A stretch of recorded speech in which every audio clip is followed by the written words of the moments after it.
Okay, good afternoon.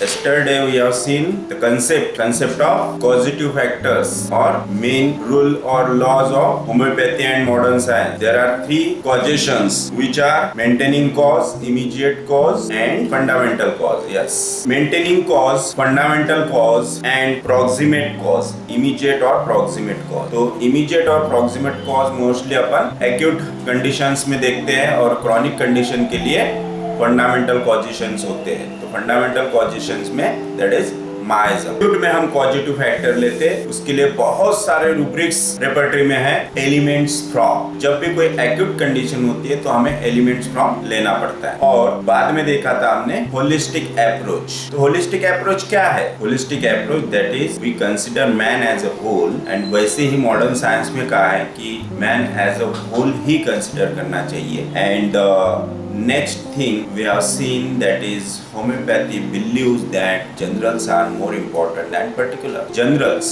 तो इसमें क्या देखा था हमने? फिजियोलॉजी। यस, और फिजियोलॉजी में क्या?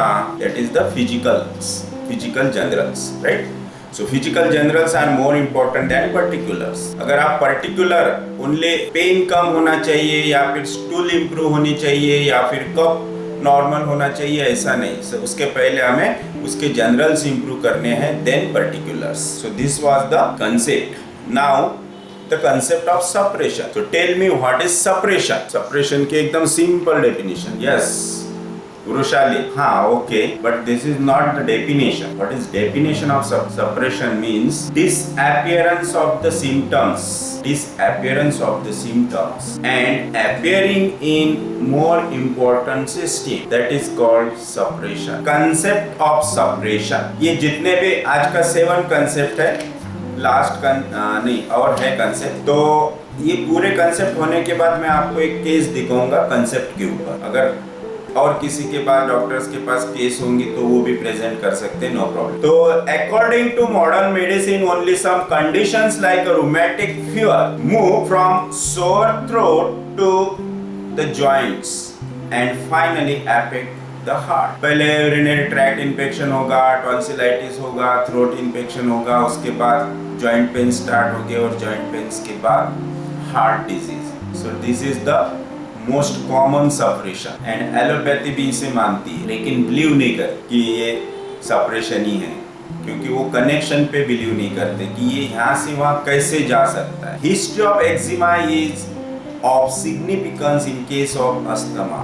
Yes, this is also common suppression, सब लोग इसे जानते हैं। Mumps is known to have orchitis as a complication. Homeopathy plus modern science सब लोग मानते हैं कि मम्स का कॉम्प्लिकेशन है orchid। Otherwise, they coolly shrug their shoulders when they consider one system aloof from the rest of। Modern science का concept ये है कि ऐसा हो ही नहीं सकता कि एक सिस्टम दूसरे सिस्टम से कनेक्टेड है। वो बोलते कि प्रूफ दिखाओ, तो ऐसा तो कोई प्रूफ नहीं कि यहाँ से वहाँ कनेक्शन है ना। जॉइंट का हार्ट से कनेक्शन है, कोई वेन जा रही या फिर कोई आर्टरी जा रही या फिर कोई मसल जा रही, टेंडन जा रहा कि उसको कनेक्ट कर रहा, कि यहाँ से वहाँ वायरसेस बैक्टीरिया फ्लो होंगे या फिर कुछ टॉक्सिन्स फ्लो होंगे, ऐसा कुछ नहीं है। लेकिन जो हो रहा है, जो सप्रेशन होता है, ये क्यों हो रहा है, किस तरह से हो रहा है? तो इट इज टोटली ऑटोमेटिक ना, टोटली ऑटोमेटिक, डायनामिक, क्योंकि this is all things are depend on the energy. कल हमने देखा था इंटीरियर मैन और exterior man. Interior man means vital force, exterior man means body. This is all things are depend on the energy. कल हमने देखा था interior man और exterior man. Interior man means vital force, exterior man का environment disturb होगा, disease होगा या फिर वाइटल फोर्स कंप्लीटली वीक होगा, डिस्टर्ब होगा, देन बॉडी विल हैव। तो ये टोटली होता है automatic. Will say that if we treat one condition, how does it affect any other system? There is no connection. Strongly believe करते हैं। ऐसा ही हमारे होम्योपैथ कौन है जो सप्रेशन नहीं मानते कि सप्रेशन होता ही नहीं। मोस्टली जो थेराप्यूटिक्स यूज करते हैं, थेराप्यूटिकली प्रैक्टिस करते हैं, they never believe suppression. Suppression believe करने ये टोटली होता है automatic, so otherwise they coolly shrug, right? So modern medicine will say that if we treat one condition, how does it affect any other system, there is no connection, strongly believe करते हैं। ऐसा ही हमारे homeopath कौन है जो suppression नहीं मानते कि सप्रेशन होता ही नहीं। मोस्टली जो थेरापेटिक्स यूज करते हैं, थेरापेटिकली प्रैक्टिस करते हैं, दे नेवर बिलीव सप्रेशन, क्योंकि सप्रेशन बिलीव करने के लिए एम्ब्रियोलॉजी बहुत स्ट्रांग होनी चाहिए। एम्ब्रियोलॉजी अगर आपकी परफेक्ट है तो you can easily accept, believe the suppression, theory of suppression. So here I would like to draw your attention to embryology books. Bhatnagar, we say this: development of embryo into an adult human is an autogenous process where a single cell becomes 2:4:8:16 up to 6,000 millions billion cells so held together that is impossible to say where one ends and the next begins. Yes, सब जन इस बात को believe करते हैं कि हमारा जो वाइटल फोर्स है ये जब चले जाता है, दैट मीन्स आत्मा जब चले जाता है तो नेक्स्ट किसी ना किसी को कोई ना कोई अदर बर्थ मिलता ही है, दूसरा जन्म मिलता है। तो यहाँ क्यों नहीं बिलीव होता है? वो किसने देखा है ना? वो तो सब हाइपोथेटिकल है, होता है कि नहीं होता है किसी को पता नहीं, लेकिन बिलीव करते हैं हम सभी लोग। तो यहाँ क्यों नहीं बिलीव करते? एक सेल दूसरे सेल से कनेक्टेड है, सेल टिश्यू से कनेक्टेड है, टिश्यू ऑर्गन से कनेक्टेड है, ऑर्गन सिस्टम से, और सिस्टम से ही पूरी होल बॉडी बनती है। तो एक दूसरे को ही कनेक्टेड है, इसलिए सेपरेशन होता है, क्योंकि ये सब ऑटोजीनस है। यहाँ से एक जगह से डिजीज एनर्जी फ्लो होती है दूसरी जगह, और उसी तरह से यहाँ से टॉक्सिन्स वहाँ जाएंगे, वहाँ पे उसका काम वो शुरू कर देंगे, that is the new disease formation. So the development of the embryo into an adult human is an autogenous process. So the most ordinary cell in the anal canal has an uninterrupted cell to cell ambiguity with the neurons in the cerebrium or cerebellum. This is the remarkable organization and beauty of the human body. Each single cell is by itself an independent, isolated entity, but taken as a whole with all other cells, it cannot be demarcated by any dividing line. The most ordinary cell in the anal canal. तो embryology जब हम पढ़ेंगे तो ये आपके easily समझ में आएगा, क्योंकि इसके लिए पूरा पिक्चर समझाना पड़ेगा। वो prochordal plate, central axis, cells anal canal region में कैसे जाते हैं, वहां से वो कैसे डिवाइड होते हैं, ये तब समझ में आएगा। ओके, हम एम्ब्रियोलॉजी में इसको देखने वाले हैं। Then how do you say that one system is aloof from the other? Individualization and need to take into consideration the most important points in the history of the patient. So individualization, तो individualisation क्यों must है homeopathy में, and modern science भी believe करते हैं, modern science का भी concept है कि इंडिविजुअलाइजेशन होना ही चाहिए। सो beside aphorism 83 where Hahnemann talks of individualizing examination of each cases in aphorism 5, he says the most significant point in the whole history of the chronic disease to enable him to discover its fundamental cause. In these investigations, the ascertainable physical constitution of the patient, especially when the disease is chronic, his moral and intellectual character, his occupation, mode of living and habits, his social and domestic relations, his age, sexual functions, etc. are to be taken. This is called individualization. जब आप इस तरह से उसके mind से related and body से related all total symptoms जब हम कंसिडर करते हैं, टोटलिटी निकालते हैं, that individual person when individually we consider हर उसके माइंड का कैरेक्टर्स, हर उसके इमोशंस, फीलिंग्स, हर चीज को जब हम इम्पोर्टेंस देंगे, और इसको इम्पोर्टेंस देने के लिए, ये सब सुनने के लिए उसे इंडिविजुअली मतलब उसको पर्सनली सेपरेटली हिस्ट्री लेना है। जब आप एक एक करके, मतलब अगर पेशेंट के रिलेटिव्स भी साथ में आए तो हम पहले पेशेंट की पूरी टोटल हिस्ट्री लेते हैं, उसके टोटल जितने भी पर्सनल प्रॉब्लम्स है वो भी सुन लेते हैं, प्लस उसका nature, will, emotions, then dispositions, his characters, his desire, aversions,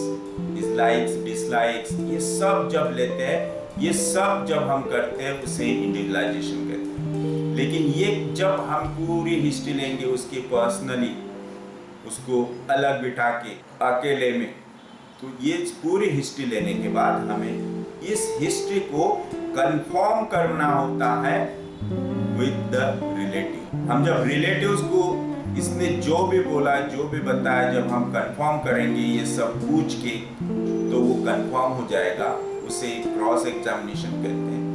इसके बारे में, इसके नेचर के बारे में, माइंड के बारे में जब हम कंफर्म करेंगे कि जो हमें इंफॉर्मेशन मिली पेशेंट थ्रू वो राइट है कि रॉन्ग है, तो क्योंकि ये करना बहुत जरूरी होता है। अगर ये नहीं करते तो हो सकता है कि अगर पेशेंट साइकोटिक मायाज्म में है तो वो आपको सब रॉन्ग ही इंफॉर्मेशन देगा।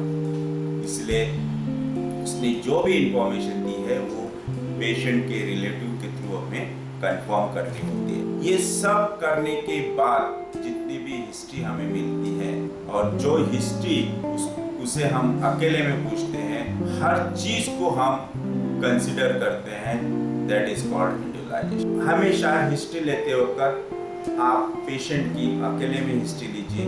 अगर उनके साथ लोग 2-3 आते हैं तो आपके लिए बहुत अच्छा है, पहले आप उनको बाहर बैठाइए, उसके बाद उनसे ही ये सब कंफर्म कर लीजिए जो पेशेंट से हमें मिला है।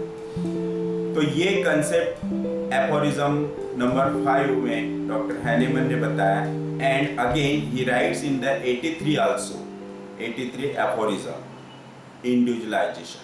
The embryologist says embryology has no explanation for the unfailing uniqueness of each individual. Modern science में कैसा इंडिविजुअलाइजेशन बोला है, तो हर चीज को उन्होंने जैसे face, fingerprints, pattern of sulci gyri on the brain और the veins on the dorsum of hand, ये basically the same process work to shape all the human being.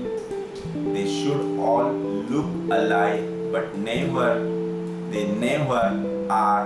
More forces are at work in shaping each embryo than can be described. Yes, but not embryology. तो उन्होंने भी कहा है कि अगर हम इन चीजों को कंसिडर करते हैं, जैसे कि फेस, हर किसी का फेस अलग होता है, फिंगरप्रिंट्स, हर किसी के फिंगरप्रिंट्स अलग होते हैं, है ना, then pattern of sulci and gyri on the brain, तो ये सब से वो इंडिविजुअलाइजेशन करते हैं, इंडिविजुअलाइज एग्जामिनेशन करते हैं हर पर्सन। इसीलिए इस सिस्टम से ही वो मॉडर्न साइंस में इस कंक्लूजन पे पहुंचते हैं कि इसकी उम्र कितनी होगी, या फिर ये इसका ब्रेन, इसका इंटेलेक्चुअल ब्रेन से, सल्का वगैरह से इसका इंटेलेक्चुअल कैसा होगा, है ना। तो शायद आपको मालूम होगा कि ये सिस्टम कब से मॉडर्न साइंस में, ये कब से कंसंट्रेशन शुरू हुआ, आपको पता है और होगा या नहीं होगा कि आइंस्टाइन का ब्रेन प्रिजर्व किया गया था, फिर उनके ब्रेन की स्टडी हुई, इनका इंटेलेक्चुअल पावर इतना हाई, सो मॉडर्न ब्रेन पे सल्का और गायरा के होल्ड्स थे वो बहुत ज़्यादा थे। तो इस तरह से इंडिविजुअलाइजेशन ये मॉडर्न साइंस में भी है और होम्योपैथी में भी है, तो मॉडर्न साइंस में मोस्टली ये इसको यूज़ नहीं करते, जब कुछ प्रॉब्लम होता है फॉरेंसिक यूज किया जाता है। And what are these different forces responsible for individualization? They are the genes. सबसे इम्पोर्टेंट मॉडर्न साइंस में अभी जीन्स की स्टडी हो रही है, लेकिन आप देखो कि होम्योपैथी जीन्स से भी आगे चली गई। हैनेमन 300 साल पहले जीन्स के भी आगे पहुंच गए वो कैसा, तो हम जो कंसिडर करते हैं हमारी जो मेडिसिन होती है वो जीन्स पे एक्ट होती है, इसीलिए हम कहते हैं जेनेटिक कॉन्स्टिट्यूशनल सिमिलरिटी। तो जीन्स पे कैसे एक्ट होती है और क्यों एक्ट होती है, this is the again the part of individualisation, कि हम कितना पेशेंट को इंडिविजुअलाइज करते हैं, कितना डीपली इंडिविजुअलाइज करते हैं कि हमारी मेडिसिन उनकी जीन्स पे एक्ट होती है। ओनली जीन्स पे ही नहीं, तो जीन्स में जो प्रोटीन सिंथेसाइज हो रहा है उस पे एक्ट होती है, क्योंकि हम वो प्रोटीन्स कंसिडर करते हैं जो प्रोटीन से मतलब बॉडी बनती है, that is the solid proteins, and जिस प्रोटीन से माइंड बनता है that is the hormonal proteins, और उसको लिक्विड प्रोटीन्स कहते हैं। तो हमारी मेडिसिन उस प्रोटीन्स पे एक्ट हो रही है। इस पे क्यों एक्ट हो रही है, क्योंकि हम उसका माइंड भी कंसीडर कर रहे हैं और बॉडी भी कंसीडर कर रहे हैं। हम जो भी मेडिसिन सिलेक्ट करते हैं तो बॉडी स्ट्रक्चर भी देखते हैं, उसका फेस कैसा है, आईज कैसे है, उसके हैंड्स कैसे है, टॉल है, डॉर्फ है, लीन थिन है, राइट। तो ये उसका फिजिकल मेकअप हो गया। देन हम ये भी कंसीडर करते हैं उसका जनरल्स, कि उसको लाइक्स डिसलाइक्स क्या है, एवर्जन, एग्रेवेशन, एमोलरेशन क्या है, लाइक दिस। तो हम हर चीज उसके थर्स्ट, थर्मल्स ये भी कंसीडर करते हैं। तो देखो मेडिसिन कहाँ एक्ट हो रही है, क्योंकि ये सब चीजें कंसीडर करने के बाद, माइंड उसका कंसीडर करने के बाद, उसकी डिस्पोजिशन, रिएक्शंस कंसिडर करने के बाद वो जो मेडिसिन सिलेक्ट करेंगे that is the genetic constitutional similarity. मतलब ये मेडिसिन ओनली उसके जीन्स पे ही नहीं एक्ट होंगे, तो उस प्रोटीन्स पे एक्ट होंगे जिससे उसकी बॉडी बनी। तो लिक्विड प्रोटीन्स है कि सॉलिड प्रोटीन्स है। तो हमारी मेडिसिन कितनी डीप एक्टिंग मेडिसिन है, तो कितना साइंटिफिक है ये साइंस, कितना वेल प्रूव्ड साइंस है, जो 300 साल पहले जीन्स की स्टडी तो अभी शुरू हुई मॉडर्न साइंस में, उसके बाद वो प्रोटीन पे पहुंचे, लेकिन हैनीमन तो उसके पहले ही प्रोटीन्स पे पहुंच गए, है ना। तो कितना डीप साइंस है, कितना साइंटिफिक साइंस है हमारा। अब हम उसको ओल्ड साइंस नहीं कहेंगे अल्टरनेटिव पैथी नहीं कहेंगे, तो it is a most modern science. ये हम आगे पढ़ने वाले हैं कि प्रोटीन्स क्या है, कैसे सिंथेसाइज होते हैं, उससे बॉडी कैसी बनती है, हम आगे पढ़ने वाले हैं। लेकिन एक एग्जाम्पल के हिसाब से मैंने यहाँ बताया आपको।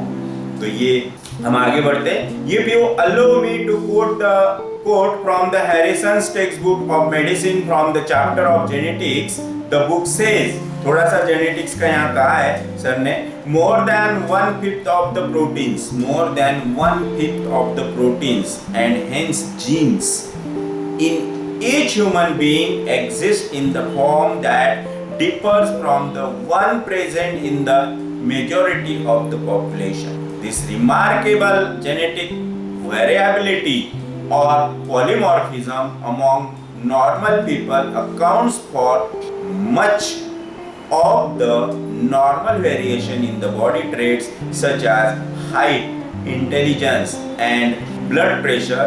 The genetic differences also determine the ability of each individual to meet environmental challenges, including those that produce disease. All human diseases can be considered to result from an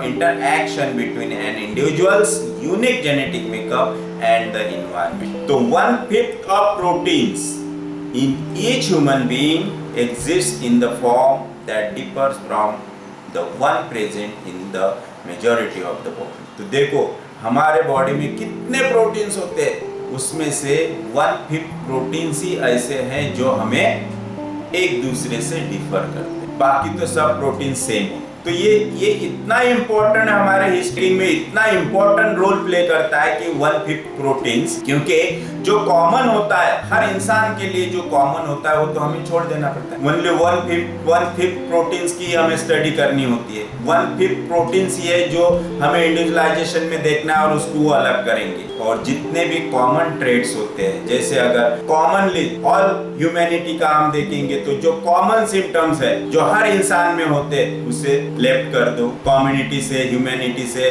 थोड़ा सा और अलग हो जाओ, दैट इज हिज फैमिली। जो patient आपके सामने है जिसके साथ आप डील कर रहे हैं उसके ऊपर आइए, तो उसके भी फैमिली के अंदर पहले ये देखिए कि सब में कॉमन क्या है, उसके पेरेंट्स का, मदर का, भाइयों का, बहनों का, सबका अगर जो कॉमन होगा उसे अलग कर दो, फिर देखो कितना छोटा सा अमाउंट बचता है सिम्टम्स का, और उतना ही हमें पिकअप करना होता है, उतना ही लेना होता है जो उसका हो, सेल्फ हो, जो उसको हर फैमिली मेंबर से अलग करता है। तो उसका वो क्या है वो हमें देखना है, और उस सिम्टम्स पे ही वो सिम्टम्स लेके रूब्रिक्स फाइंड आउट करके उस पे मेडिसिन प्रिस्क्राइब करना है। This is called individualisation. तो अब इंडिविजुअलाइजेशन टर्म आपके समझ में आ गई होगी। 1/5 प्रोटीन्स ओनली ध्यान में रखिए, 1/5 प्रोटीन्स जो सिंथेसाइज प्रोटीन्स है उसके बॉडी के, तो इसमें भी 1/5 में से 50% उसके फिजिकल जनरल्स होंगे और 50% मेंटल्स होंगे। तो उसमें भी 1/5 में भी 50% में से हमें ओनली मेंटल्स के सिम्टम्स लेना है और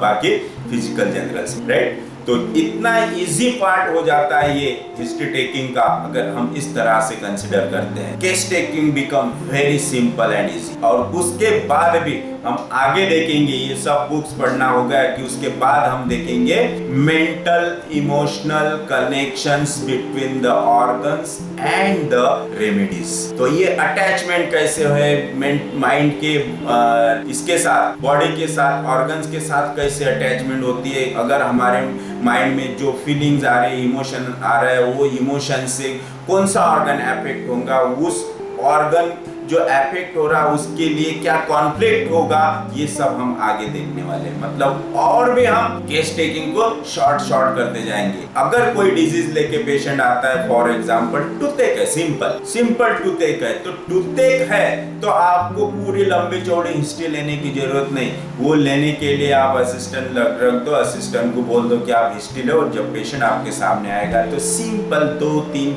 क्वेश्चंस में आपकी रेमेडी आपके सामने आ जाए। तो सिंपल अगर टूथेक है तो toothache first question right sided है कि लेफ्ट साइडेड है। अगर लेफ्ट साइडेड है तो रिलेटेड टू हमारे से जो भी जूनियर्स है, सेंसिटिव, हमारा लेफ्ट साइड जो सेंसिटिव पार्ट होता है, तो सेंसिटिविटी हमारी किसके लिए होती है, तो मोस्टली मदर साइड, और हमारे से जो भी छोटे हैं उनके लिए। और राइट साइड है तो हमारे से जो भी सीनियर्स है, बड़े हैं, उनके लिए, जहाँ पे इमोशनल अटैचमेंट कम होती है, सेंसिटिविटी कम होती है, प्रैक्टिकल पार्ट ज्यादा होता है। तो इस तरह से हम बॉडी को डिवाइड करते हैं। और अब देखिए हमारे पास एक सवाल बचता है, अगर लेफ्ट साइडेड का है तो इसका मतलब किससे रिलेटेड कॉन्फ्लिक्ट है, किससे रिलेटेड प्रॉब्लम हुआ है, जो भी इमोशंस है, फीलिंग्स है, किससे अफेक्ट हो गए, तो एक तो मदर या फिर हमारे से जो छोटे हो। तो टूथेक हो रहा है, गम स्वेलिंग है, तो मोस्टली टूथेक होने का मेजर रीजन होता है एंगर सप्रेस।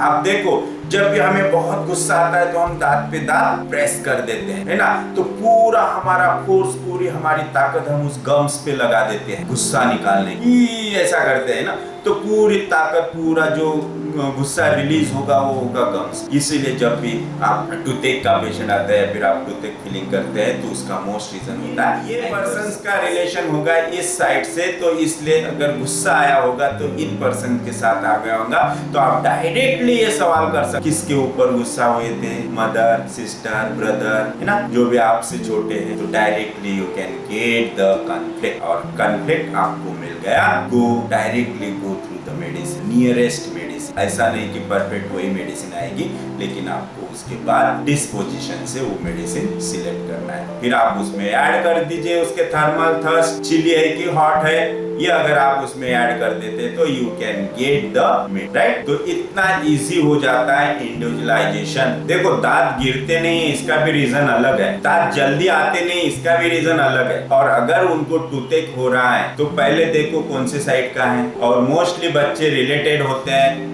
क्लोजली कनेक्टेड होते हैं ओनली पेरेंट्स। अगर राइट साइडेड है तो फादर से कुछ तभी कॉन्फ्लिक्ट हुआ, फादर का गुस्सा आया बच्चे को, इसने उसको दबा दिया क्योंकि कुछ कर नहीं सकता। लेफ्ट साइडेड है तो मदर का गुस्सा आया, इसलिए उनके सामने भी वो कुछ कर नहीं पाया, इसलिए उसको टूथेक स्टार्ट। और लेकिन अगर दांत लेट आते हैं तो उसका क्या रीजन, या फिर जल्दी आते हैं, मतलब that constitution is a very timid const, क्योंकि दांत का, टीथ का यूज किस लिए होता है, यस च्यूइंग तो होता ही है, लेकिन आप देखो अगर कॉमनली स्टडी किया जाए तो टीथ का यूज होता है प्रोटेक्शन के लिए, यस, अपन कमजोर है ये छुपाने के लिए, है ना।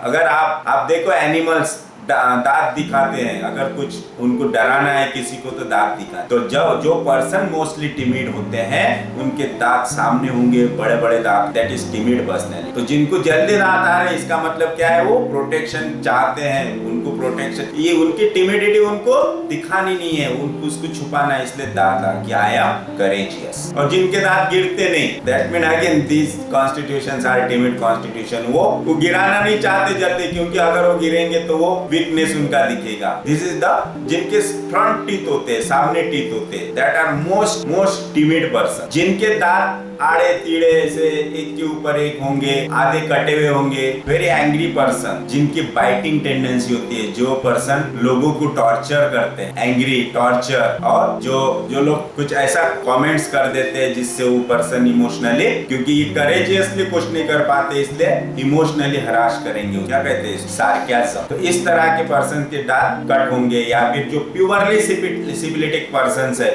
उनके दांत कट होंगे और इरेगुलर होंगे, आगे पीछे टिमिड पर्सन। जैसे कि कलक्रिया के पर्सन, कलक्रिया दांतों में बहुत गैप होता है, सिलिशिया में बहुत गैप होता है, तो this constitutions are very timid, mild. Okay, तो यहाँ तक समझ में आ गया। After the human genome project, the authorities of the modern medicine have started saying that every individual might require a different medicine. Modern science ये कहता है, मॉडर्न साइंस ये कह रहा है कि every individual might require a different medicine। मतलब क्या इसका सीधा सिंपल मतलब ये है कि वो भी तो ये इंडिविजुअलाइजेशन कंसिडर कर रहे हैं, कि वो भी तो मान रहे हैं कि हर इंसान एक दूसरे से अलग है। फिर हर किसी को पैरासिटामोल ही क्यों टेम्परेचर आता है, हर किसी को एक ही एंटीबायोटिक क्यों, रेमडेसिविर। तो हमने पहले ही देखा था कि कंसेप्ट सेम है लेकिन ट्रीटमेंट अलग अलग, कंसिडरेशन अलग, concept same. Now homeopathic medicine action is not homeopathic medicine action is not. कौन इसको बिलीव करता है कि एक्शन होती है, और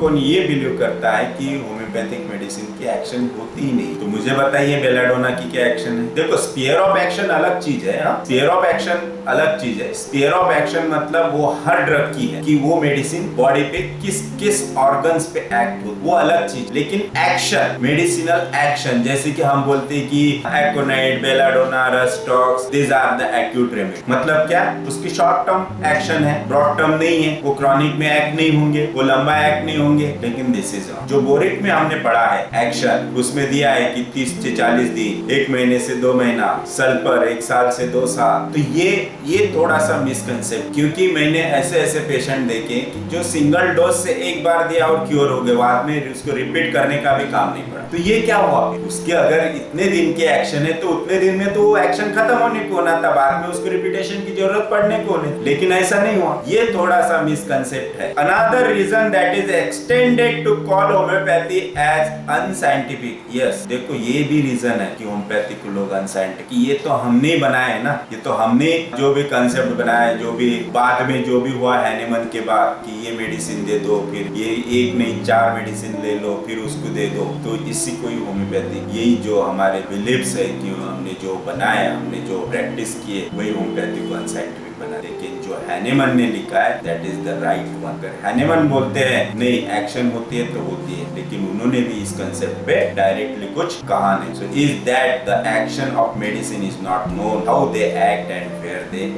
किसी भी ड्रग की आप एक्शन बोल ही नहीं सकते, क्योंकि मोस्टली एक्यूट में कई बार रिपीटेशन की जरूरत पड़ती है, लेकिन क्रॉनिक में बहुत रेयर एक्शन आप बोल नहीं सकते। जो मेडिसिन कई बार 15 दिन में, 1 महीने में रिपीट करनी पड़ती है, तो कई पेशेंट में वो साल 2 साल रिपीट नहीं करनी। तो रिपीट करने के भी टर्मिनोलॉजीज अलग अलग है, उसके भी कॉजेशंस अलग अलग है कि रिपीट कब करनी चाहिए और कब नहीं करनी चाहिए, क्यों करनी चाहिए, इसके भी कुछ पैरामीटर्स है, वो हम आगे देखें। सो this is one part of the debate where the homeopaths and not the allopaths are at fault. We, I think, have not been able to convince ourselves that homeopathic remedies have a definite line of action. If we read books like Farrington and Physiological Materia Medica like Hughes and William Bird, how our medicines act, where they act, and what they do inside the body. For example, Gross in his comparative materia medica writes inside the human body. For example, Gross in his comparative materia medica writes, for example, under एपिस्मेल, देखो यहाँ पे हम देखेंगे कि medicine की sphere of action कैसी होती है. Then under एपिस्मेल that suppuration does not occur. ये सेंटेंस आपको मिलेगा. Introduction एपिस प्रोडक्शन ऑफ पस. Suppuration does not occur. This is explained by E.F. Harrington as a production of pus demands and action of. तो ये क्यों लिखा है? और अगर आप सही में इसको समझ रहे हैं तो देखो कि कितना डीप साइंस है. एपिस्मेल की स्टडी कितनी डीपली हुई है, उसका प्रूविंग ह्यूमन बॉडी पे कितना डीपली हुआ है. ना रेयरली रेयर वो इतने डीप लेवल तक गए जो भी प्रूवर थे कि एपिस में सुपुरेशन डज नॉट है. और सुपुरेशन मतलब क्या? तो पस फॉर्मेशन. पस फॉर्मेशन क्यों नहीं होता एपिस में? इसका मतलब एपिस्मेल की एक्शन उन सेल्स पे नहीं है जिससे पस फॉर्मेशन होता है. That explained bye Harrington. Production of pus demands and, इसका मतलब एपिस्मेल में इन्फ्लामेशन होता है. पस फॉर्मेशन होने के लिए इन्फ्लामेशन बहुत जरूरी है. तो अगर एपिस्मेल में इन्फ्लामेशन होता नहीं है तो उसके एक्शन कहाँ है? Production of pus demands and inflammation of the apis mel में अगर इन्फ्लामेशन होता नहीं, इसका मतलब एपिस्मेल की action parenchyma. Apis attacks only the surfaces, hence it seldom forms pus. The apis के एक्शन का है only surfaces, इसलिए उसमें pus formation नहीं होता है. In contrast, belladonna attacks the parenchyma and hence under it we find tonsils. Right? तो आप देखो एपिस्मेल का स्वेलिंग और बेलाडोना का स्वेलिंग, दोनों में क्या डिफरेंस है? बेलाडोना का स्वेलिंग जो रहेगा वो रेड एंड हॉट रहेगा और एपिस्मेल का pale and bag like puffiness रहेगा. This is the difference between apis and belladonna. तो एपिस के एक्शन पैरेन्काइमा पे नहीं होने की वजह से वहां पे पस फॉर्मेशन नहीं होगा. कनेक्टिव टिश्यू पे उसके एक्शन नहीं है, इसलिए वहां पे पस फॉर्मेशन नहीं होगा. आरबीसीज डब्ल्यूबीसीज वहां कलेक्ट नहीं होंगी, इसलिए पस फॉर्मेशन नहीं होगा. और बेलाडोना की मेन एक्शन है ब्लड पे, कनेक्टिव टिश्यू पे, इसलिए सबसे पहले अगर कुछ होता है तो वहां पे red and hot formation, that is the science of inflammation start. This is the action of our remedy. तो इतना डीप स्टडी हमारे मेडिसिन का हुआ है, मतलब कितने वेल प्रूव्ड है. और सबसे इम्पोर्टेंट बात यह है कि हमारे जितने भी मेडिसिन है, जितने भी ड्रग्स है, रेमेडीज है, टोटली प्रूव हुए human beings. This is the greatness of homeopathy. Other medicine, practice of medicine में किसी भी ह्यूमंस पे ऊपर ड्रग्स प्रूविंग होता है, एनिमल्स के ऊपर. का मतलब होम्योपैथी मॉडर्न है और साइंटिफिक. सोलन threatening suppression while under apis it is written tonsils, bright red, erysipelatous. But mind you, this has to be associated with the individualizing feature of the case. Unlike some homeopaths who just take into consideration only the materia medica part of our books and select two paragraphs which suit them and bring a bad name. अगर आप deep study करें, हर drug की sphere of action समझ में लेंगे तो आपको बहुत इजी हो जाएगा होम्योपैथी, और आप रियली जेनरसली होम्योपैथी को justice. But mind you, this has to be associated with the individualising features of the case, unlike some homeopaths who just take into consideration. So this is the homeopathic action of remedies. Homeopathic action कैसी होती है, कहाँ होती है, in short आपके समझ में आया तो हम आगे बढ़े. और इसमें किसी को कुछ पूछना है, किसी ड्रग के बारे में भी पूछ सकते हैं कि भाई इसकी एक्शन क्या है. Totality is a must. Total is again the concept of totality of symptoms. तो टोटलिटी लेना क्यों जरूरी? बहुत से डॉक्टर्स है जो वन लाइन सिम्टम्स सुन के ही मेडिसिन प्रिस्क्राइब करते हैं. That prescription is called as therapeutic. तो अगर आप टोटलिटी समझ के पूरी टोटलिटी लेके अगर प्रिस्क्राइब करते तो वही मेडिसिन ओनली जेनेटिकली एक्ट हो, वही मेडिसिन उसके जीन्स पे एक्ट होगी, प्रोटीन्स पे act. That medicine is called as. So even in conditions like CVA, cerebrovascular accident, we see that remedies like conine, bothrops, arnica have a definite symptomatology. For example, under arnica it is given to understand arnica properly as a whole, you must know that it affects the blood vessels. ये clearly written है arnica में कि arnica acts on blood vessels. इसीलिए देखो कि arnica की जो भी इंजरी होती है वहाँ का पार्ट कैसा ग्रीनिश ब्लूइश हो जाएगा, रेडनेस होगा या फिर ब्रूइश पेन होंगे, क्योंकि उसके एक्शन कहाँ पे कैपिलरीज वेसल्स, और ऐसे कंडीशन में हम आर्निका देते तो पट से जो भी वहाँ पे ब्लड आया है वो पट से एब्सॉर्ब होके अंदर चले, उसकी एक्शन capillaries blood में. So arnica have a definite symptom. For example, under arnica it is given to understand arnica properly as a whole, you must know that it affects the blood vessels. For example, Allen's keynotes and Farrington's clinical mathematics आप इसमें पढ़ सकते हैं keynotes में कि arnica किस तरह से act होता है. They should make it amply clear to all of us that homeopathic medicines have a definite pace, depth of action which is sadly poorly understood by us. हमने इसको मिसकंसेप्ट में चेंज कर, इसलिए अनवांटेडली रिपीटेशंस हम करते रहे कि इसकी एक्शन ये है, इतने दिन तक है, इसलिए उसको, लेकिन वो स्फीयर ऑफ एक्शन दिया है, किस ऑर्गन पे एक्शन होती है वो दिया है, उसका टाइम पीरियड नहीं दिया, किसी भी ड्रग्स का टाइम पीरियड किसी भी बुक्स में नहीं दिया, only कुछ जो बुक्स है that was misunderstanding of that author. So homeopathy believes that practice of medicine is an art. हमने देखा ये कि homeopathy believes that practice of medicine is an art. This Harrison agrees completely with us. In fact, it is with his sentence that its first chapter start practice of medicine is an art. ये सब जब हम करते हैं, जो मैंने आज example दिया आपको, किस तरह से मेडिसिन सिलेक्शन के लिए इंडिविजुअलाइजेशन में हम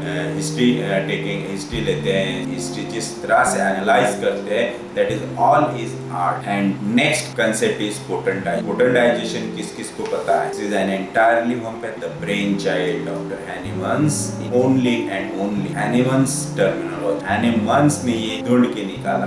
पोटेंटाइजेशन का मतलब क्या? Increase the power of medicine. Is it potentise? But potentisation का मतलब है मेडिसिन को प्योरली डायनेमिक बना, कि उसमें से जितना भी मटेरियल है उसको टोटली अलग कर दो, और उसमें ओनली जब हम उसको अलग करते जाएंगे तो एक ऐसा एक पॉइंट आ जाता है जिस वक्त उसमें ओनली एनर्जी बचती है और मटेरियल टोटली फिनिश हो जाता है, finish, and that liquid contains only dynamic. This is called. फिर हम उसको और ग्रो करते हैं तो पोटेंसी, और ग्रो करते हैं तो पोटेंसी प्रोसेस. तो only potentise medicines are only homeopathic medicines. Otherwise mother tinctures are not homeopathic. Mother tinctures it is only extract. जैसे आयुर्वेदा होता है वैसा मदर टिंचर्स की बात. मदर टिंचर्स में तो मटेरियल होता है, उसको भी जब हम पोटेंटाइज करते रहते तब उसको डाइल्यूट करते जाते, तब उसमें से मटेरियल पूरा निकल जाता है, ओनली वहाँ पे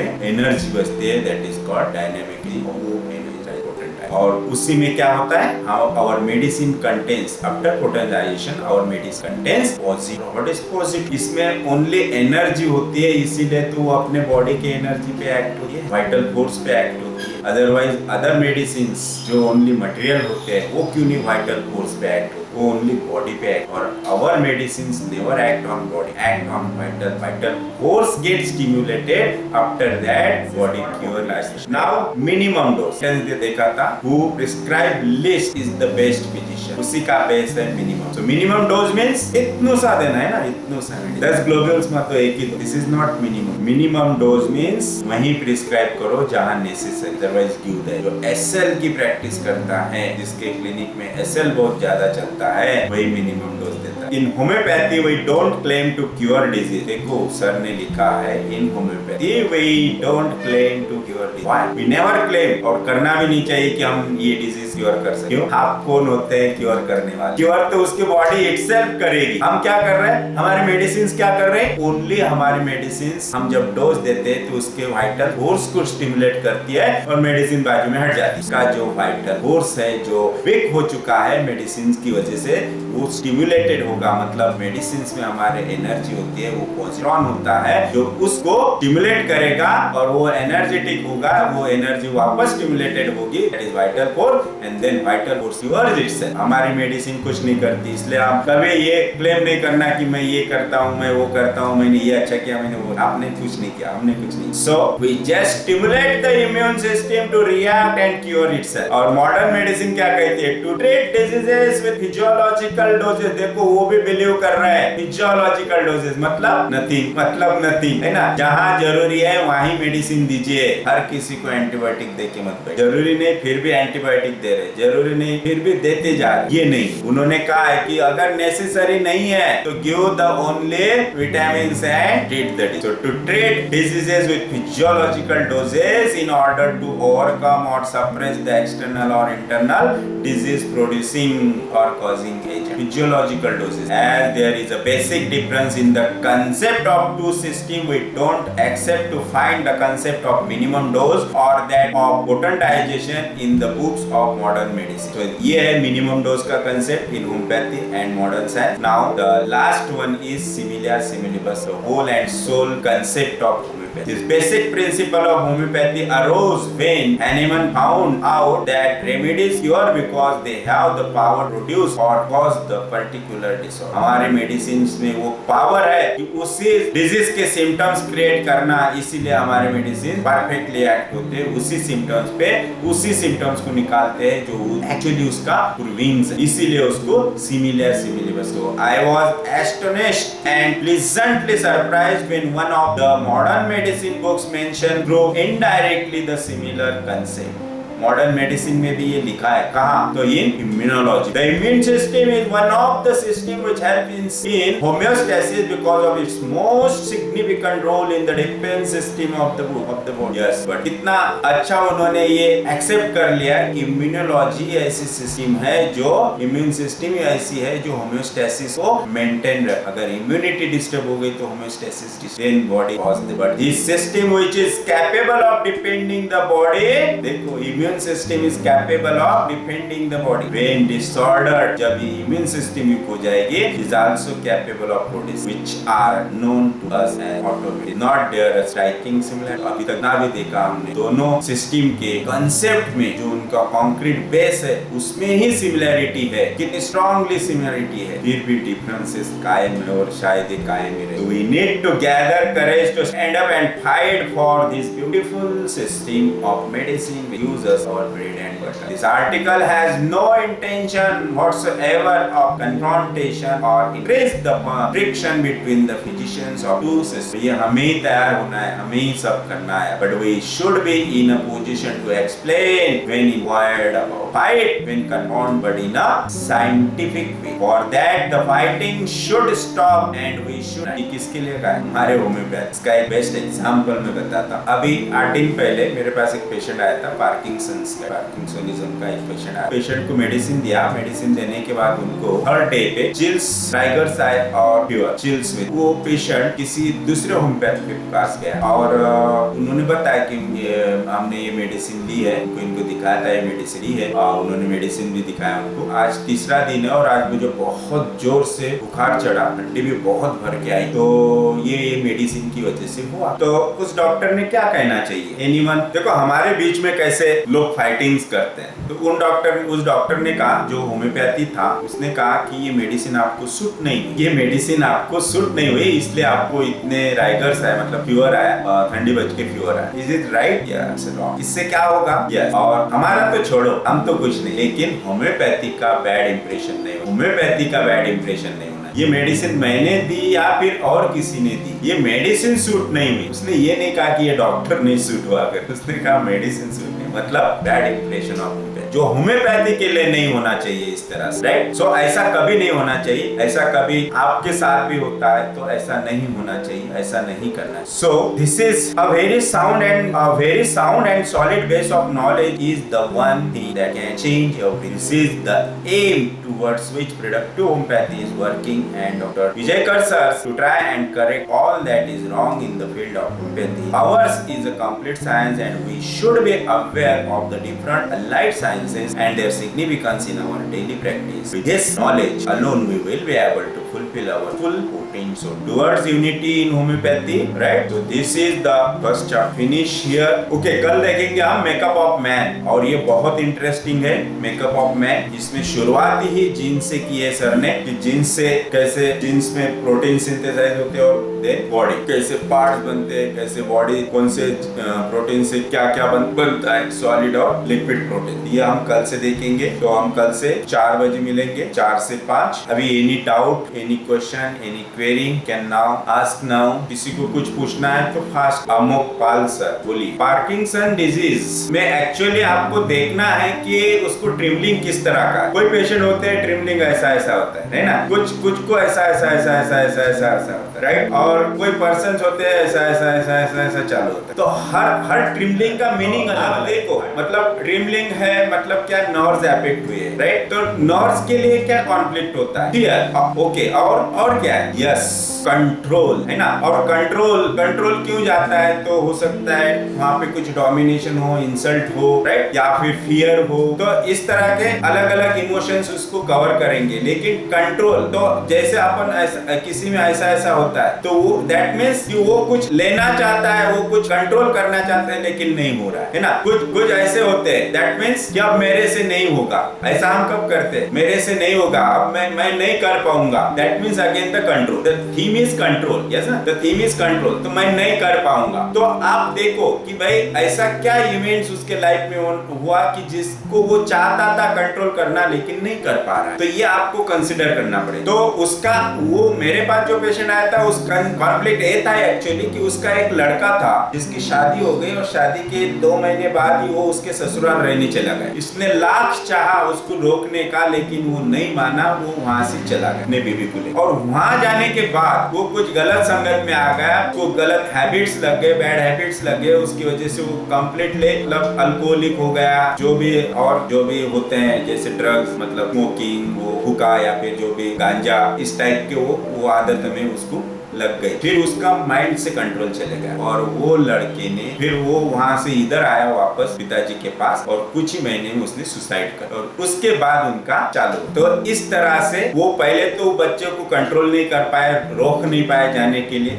सेकंड थिंग, जब वो मतलब वहां जाने के बाद पता चला कि ये पूरा एडिक्ट हो गया, तो वो बाद में वो उसको कंट्रोल नहीं कर पाए कि उसके एडिक्शन को, तो वो खुद को वो डिवैल्यू करने लग गए कि ये क्या हो गया है ना, ये मेरे कंप्लीटली हाथ से बाहर चले के बाद उसको ये चालू। इस तरह से हम कॉन्फ्लिक्ट निकालते हैं। Thank you very much. और कोई किसी को कुछ पूछना है? यस। तो फर्स्ट थिंग देखो, ये हर किसी के पास ऐसा होगा। बहुत से एलोपैथ्स, जो गुड एलोपैथ्स है, वो आपके पास पेशेंट रेफर करें। बुक रीडिंग स्टार्ट की, इसमें पहले ही बताया है कि आप होम्योपैथी को जस्टिस दे सकते हैं कब, जब आपको इन सब सब्जेक्ट का नॉलेज हो, एम्ब्रियोलॉजी, फिजियोलॉजी, एनाटॉमी, पैथोलॉजी। ये बुक्स जैसे एलोपैथी एकदम माइंड में फिट होते हैं, वैसे अगर हम इसको अपने माइंड में फिट कर ले तो उसका कंपैरिजन होम्योपैथी से कर सकते हैं। उसका वो जो नॉलेज का यूज है हम होम्योपैथी में दे सकते हैं, और उसका नॉलेज होम्योपैथी में लगा के हम जो गैप है एलोपैथी और मॉडर्न साइंस और होम्योपैथी का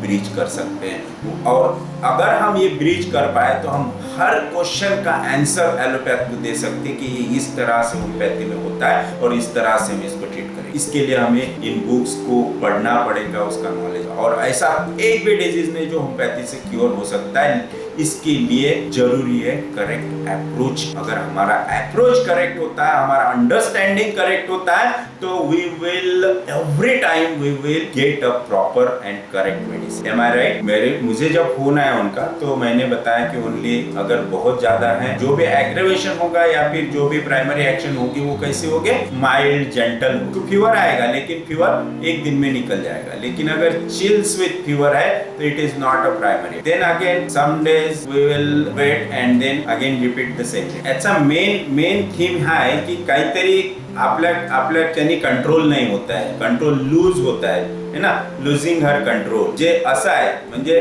आपण असं केव्हा करतो, नाही जे आपल्याला कुठल्या तरी गोष्टीला नाही म्हणायचं आहे ना, नाही, राईट. आणि असं जर होत असेल तर काहीतरी पाहिजे आहे त्याला, परंतु मिळून नाही राहत. मानेचं पण असते, दॅट इज सेइंग नो. आणि असं पण करतात ना, दॅट मीन्स आने दो, चाहिए कुछ तभी लेकिन मिल नहीं रहा है ना. Want getting something but not getting, तेही असू शकते. किंवा काहीतरी त्याच्या डोळ्यासमोर जात आहे, हा काहीतरी गमावत आहे, परंतु याला नाही द्यायचंय किंवा नाही गमवायचं, ते जात आहे म्हणून तो जसं आता लाईक दिस. याचा अर्थ काय, मुलगा तिथून जात आहे, याला नव्हतं पाहिजे की तो गेला नाही पाहिजे, हा याला असं वाटायचं की तो गेला नाही पाहिजे, तो जात आहे, तो ऐकत नाहीये ना, आणि तो जाते अशा ठिकाणी की जिथे नाही जायला पाहिजे सासरी राहायला, तर त्याच्यामुळे कंट्रोलच्या बाहेर झालाय. आता मी कंट्रोल नाही करू शकत. आपण इथे थांबूया. Okay, thank you very much and wish you all the best. Thank you. Good day.